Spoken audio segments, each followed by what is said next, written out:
Regarding this managerial uncertainty that we've got at the moment, what does that do for Harry Kane? We've talked so much about his future and whether he needs to move or not. This has got to be making him seriously consider a move this summer, has it not? Yeah, I think that would have been considered anyway, honestly. I think he's at a point now, it's a real decision that he's going to have to make. I think in the past, he's let the negotiations play out and not potentially got involved and just allowed it to develop whichever way it's developed. And that's led to him staying at Spurs. But I think this summer is a decision for him.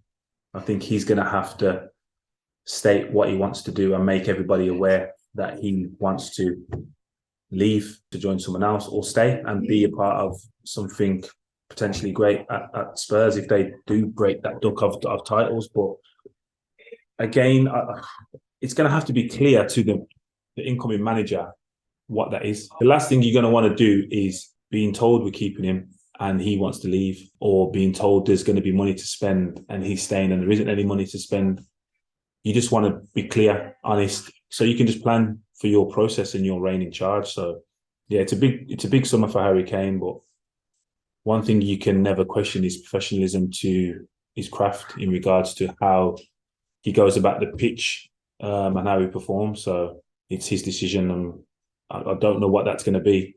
He'll potentially have a say on who comes in. If they want to keep him, they'll have to involve him in that process because he's going to be signing a new deal. So he's obviously the man of the club.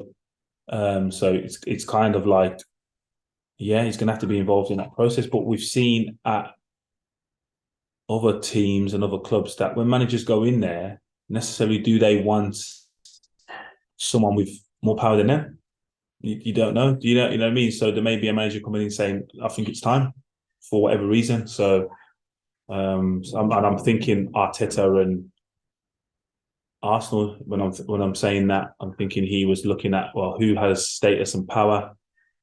Oh, not that Harry Kane is a potential problem, but it's like, well, how do I regain full commitment from everyone in this squad? And that may be a thought process.